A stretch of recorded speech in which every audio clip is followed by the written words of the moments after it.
বলি আমার বড় ভয়ে করে রমণী ভুলাই নয়নের যার নামে কলঙ্ক রটে সে তো কবু মঙ্গল রাত্রি নয়, ওকে আমাদের প্রয়োজন নয়। তাহলে না শোন না, তুই যা, তুই আগে দেখে আয় কি ভূত ধরেছে, তারপরে ব্যবস্থা নেবো। বলছো মাসি আমি যাবো, আমি যাবো? আচ্ছা বেশ বেশ, তুমি অপেক্ষা করো, আমি যাচ্ছি। গিয়ে এমন সময় রাধারানীকে খেলা দিয়ে বললো ওরাই রাই ওরাই। এমন সময় রাধারানী বুকে জড়িয়ে ধরে বললেন ওই আই গো বৃন্দে, আই গো বৃন্দে, আই গো বৃন্দে, আই গো বৃন্দে। কি হয়েছে বল? বলে তোর জন্য আমি অপেক্ষা করেছিলাম, এনে দে মোর আই গো বৃন্দে, আই গো বৃন্দে, আই গো বৃন্দে, আমায় প্রাণে গোবিন্দ, গোবিন্দ ছাড়া বাঁচিব না, আই গো বৃন্দে, আই গো বৃন্দে। কি হয়েছে বল? বলছে কিছুই নয়, আমি প্রাণ গোবিন্দের সঙ্গে সাক্ষাৎ করব বলে অতি প্রত্যুষে উঠে এই ঘরের পশ্চাতে দাঁড়িয়ে আছি। এই পথ দিয়ে গোচারণে যাবে অনাদির আদি গোবিন্দ। কিন্তু গিয়েছিল বটে, সখাদের নিয়ে দাদা বলরামকে নিয়ে গোচারণে গেল নবলক্ষ ধেনু, তৎসঙ্গে ধবলি সেবলি গাভী নিয়ে। কিন্তু আমার দিকে তাকালো, কিন্তু কোনো কথা বললো না, কেবল ইশারা করে আমায় চলে গেল।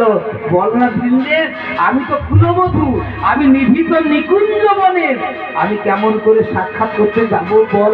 তাই ওরে বৃন্দে একটা পদ বলে দে। কেন রাই, তোমার কি না কৃষ্ণের সঙ্গে সাক্ষাৎ করলে তোমার কি মন ঠিক হবে না? ওরে বৃন্দে, আমি যে ওই চরণে মন সপেছি, ওই চরণে ওই চরণে মন সপেছি, আমি ওই চরণে মন সপেছি, এনে দে মোর গোবিন্দ, ওই চরণে মন সপেছি, আমার এনে দে আমার প্রাণে গোবিন্দে, ওই চরণে মন সপেছি, গোবিন্দ ছাড়া বাঁচিব না, ওই চরণে আমি গোবিন্দ ছাড়া বাঁচিব না, ওই চরণে মনে আমি দেখছি তুমি যেখানে বসে আছো ওখানে থাকো, আমি দেখছি কি করতে পারি। ফিরে এলো, এসে বলছে ও মাসি, মাসি। বলে কি হয়েছে? বলছে ও মাসি ভূতে ধরেনি গো। বলে তাহলে? বলে তোমাদের আর কি বলবো বলো তো। বলে কি হয়েছে? বলে প্রত্যহ রাধারানী সূর্য পূজা করতে যমুনায় যেত। বলছে হ্যাঁ। জল আনতে যেত? বলে হ্যাঁ। তোমার মায়ের ঝিয়ে চুক্তি করে তোমরা ওই কাজ বন্ধ করে দিয়েছো এই কারণে, কারণ শাস্ত্রে বলে তপনে পূজিয়া করো হরি আরাধনা। আচ্ছা বলুন তো হে ভক্ত মন্ডলীগণ, অপরাধ নেবেন না, আপনারা পত্র ভগবানের দর্শন করেন?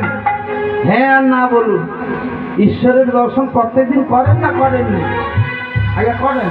কোথায় বলুন, দেখুন তো বলতে হবে তো। প্রত্যহ আমরা ঈশ্বরের দর্শন করি। আচ্ছা বলুন, এই যে দেবাবুদের বাড়িতে লাইট জ্বলছে বা আপনাদের ঘরে এই যে বিজলি বাতি জ্বলে, 3 মাস অন্তর বিল দিয়ে আসতে হয়, 2-5 দিন দেরি হয়ে গেলে ফাইন হয়ে যায়, আমাদের দিতে হয়। হ্যাঁ, ঘরে ঘরে যে লাইট জ্বলে। আচ্ছা বলুন তো প্রত্যেক দিন যে ওই যে লাইট দিচ্ছে সূর্যদেব, এর জন্য আপনারা কি দেন? হ্যাঁ, আপনারা প্রত্যহ সূর্যদেব যে লাইটটা দিচ্ছে, এই যে আলো সারাদিন করে রেখেছে, এর জন্য আপনারা কিছু ভাড়া দেন? দেন। কি দেন বলুন তো? গালমন্দ দেন। হয়তো মায়েরা ধান শুকাবে বা বড়ি দিয়েছে, মায়েরা গালমন্দ বলে অলতা হয়েছে, ধানটা দারমা হয়েছে, দেখো খাটনি হয়েছে, দেখো সারা দিনটা কিরকম অবস্থাতে আছে, দেখো ভাড়া স্বরূপ আমরা এটাই দিই। কিন্তু শাস্ত্রে বলে তপনে পূজিয়া করো হরি আরাধনা। প্রত্যহ মায়েদের, বোনেদের, ভাইদের সবারই কর্তব্য যখন শৌচকর্ম ত্যাগ করে আমরা নাভি পর্যন্ত ধৌত করতে যাই, অন্তত সূর্যদেবের দিকে তাকিয়ে 3টি চোখ জল দিতে হয়। কোনো মন্ত্র বলার দরকার নেই। প্রভাতকালে সূর্যদেবের দিকে তাকালে এই চোখের দৃষ্টি বৃদ্ধি হয়, তাহলে বেলা 12টার সময় নয়। প্রভাতকালে সূর্যদেবের দিকে তাকালে চোখের দৃষ্টি বৃদ্ধি হয়, সূর্যদেবকে 3টি চোখ জল দিতে হয়। এটা আমাদের প্রত্যেকের কর্তব্য। কেন? না উনি সাক্ষাৎ দেবতা, উনি প্রথম আলো প্রদান করছেন, তাই এটা আমাদের কর্তব্য। কিন্তু রাধারানীকে করতে দেওয়া বারণ হয়েছে, তাই রাধারানীর স্বামী আয়ান ঘোষের অমঙ্গল স্বপ্ন দেখেছে। একটি বিশেষ ঘোষণা আগে থেকে বলে দিচ্ছি, তা এই দেববাবুদের বাড়ি থেকে অনুরূপ বৃন্দাবন স্থাপন করা হয়েছে। আপনারা আমন্ত্রিত বিনা আমন্ত্রিত যিনারাই আসুন না কেন, সবাই আপনারা গোপালজির প্রসাদ পেয়ে যাবেন। প্রসাদ না পেয়ে কেউ যাবেন না, এটা কর্তাবাবুদের বিশেষ আবেদন, ভুল ত্রুটি মার জন্য। এ ভক্তমণ্ডলীগণ, কোটিপতি আছে জগতে, এই কলিযুগে অনেক টাকার মালিক আছে। এই যে জীবে প্রেম নামে রুচি বৈষ্ণব সেবন, ইহা ভিন্ন অন্য নাই শোনো সনাতন। চৈতন্য চরিতামৃতে কৃষ্ণদাস কবিরাজ গোস্বামী কলম দিলেন। মহাপ্রভু বলছেন সনাতন গোস্বামীকে যে জীবে প্রেম নামে রুচি বৈষ্ণব সেবন, ইহা ভিন্ন অন্য নাই শোনো সনাতন। এই যে কলির যুগের এই যে হরিনাম দান করা, কলিযুগে তিনটি দান বড় দান কি জানেন? অন্নদান, বস্ত্রদান, সবচেয়ে বড় দান কি জানেন? হরিনাম দান। কেউ যদি কাউকে নাম দান করে, এর চেয়ে বড় জিনিস নেই। আপনারা সবাই প্রসাদ পেয়ে যাবেন, না হলে কথাও বড় দুঃখ পাবেন। কারণ কোটিপতি দেখে ওই নাম হরিনাম সবাই করতে পারে না। আর এবং বিচার করিয়া মনে ভক্তি রসাস্বাদনে মধ্যস্থ ভাগবত পুরাণ শ্রীমদ ভাগবতে বললেন, আমার হতে আমার ভক্ত বড়, আর ভক্ত হতে আমার নাম বড়। ভক্তের কৃপা ছাড়া ভগবানের কৃপা হয় না। আপনারা বাহু তুলে সবাই আশীর্বাদ করুন, যেন ওনাদের সংসার সুখের হয়, যেন সবাই জয়যুক্ত হয়, যে যে করে থাকেন। শ্রীগুরু নিতাই গুরু গৌর প্রেমানন্দে। হরি বলো ভাই, হরি বলো ভাই, হরি নামে ছাড়া জীবের আর গতি নাই। হরি বলো ভাই, হরি বলো ভাই, হরি নামে ছাড়া জীবের আর গতি নাই। হরি বলো ভাই, হরি বলো ভাই, হরি বলো ভাই, হরি বলো ভাই, হরি নামে ছাড়া জীবের আর গতি নাই। হরি বলো ভাই, হরি নামে ছাড়া জীবের আর গতি নাই। হরি বলো ভাই, হরি বলো ভাই, হরি নামে ছাড়া জীবের আর গতি নাই। ওরে হরি কথা ভেবে ভেবে, কৃষ্ণ কথা ভেবে ভেবে, একবার ফেলে নয়নের জল। ও মন ময়না, ও মন ময়না, ময়না ময়না ময়না রে, দুটো হরি কথা বল, দুটো কৃষ্ণ কথা বল, দুটো হরি কথা বল, দুটো কৃষ্ণ কথা বল।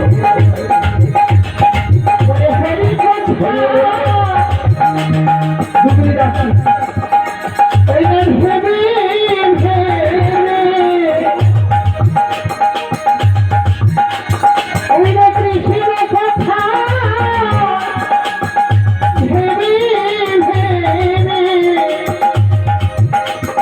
তোমরা ফেলে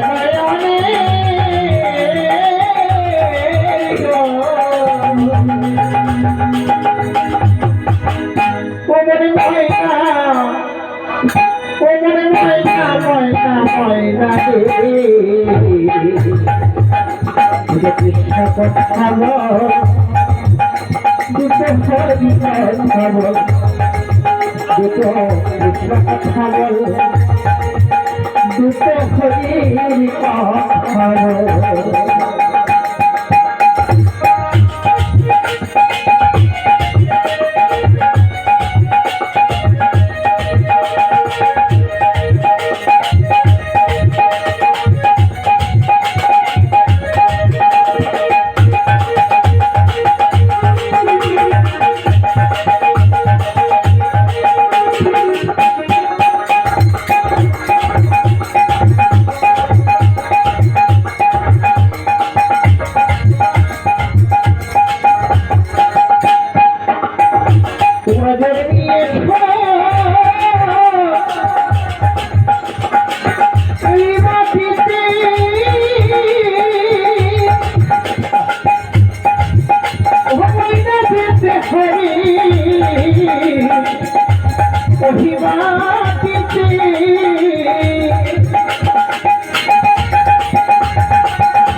কৃষ্ণ কথা বল হরি কথা বল বলে বলে কৃষ্ণ কথা বল হরি কথা বল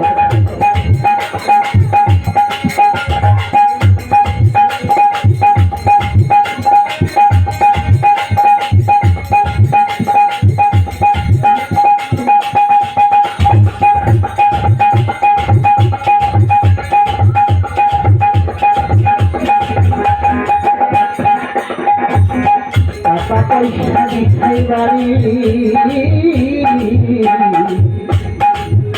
ও ময়না ওরে তোদের জীবনে গেলে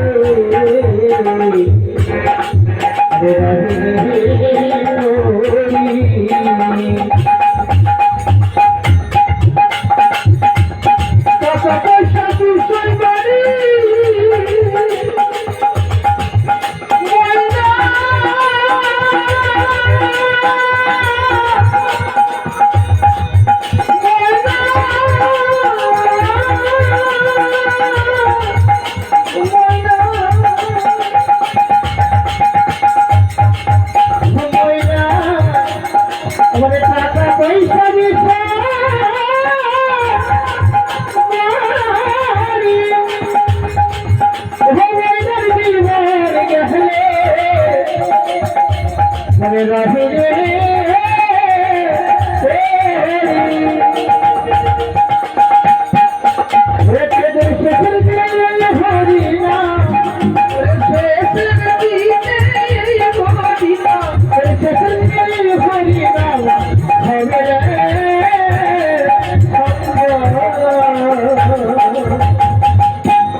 কৃষ্ণ কথা বল দুটো হরি কথা বল দুটো কৃষ্ণ কথা বল দুটো হরি কথা বল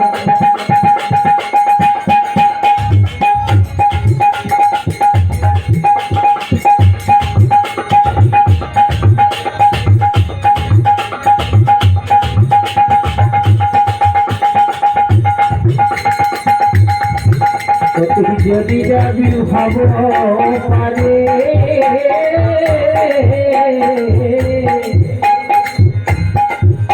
সবাই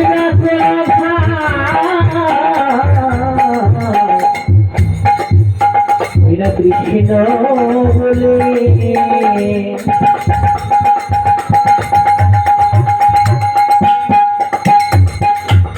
যদি যাবি ভাব পারে সবাই রাখো রাধা কৃষ্ণ বলে ওই নামে মায় বাসুরা ভুলে বলে ওই নামে বাসুরা ভুলে বলে সবাই কৃষ্ণ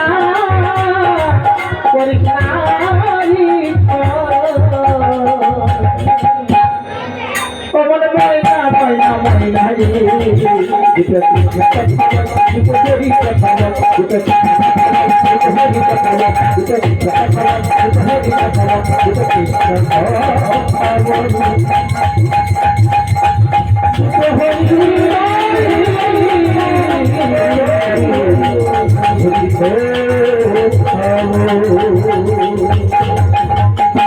মাসি ইন্দ্র বলে উঠলো মাসি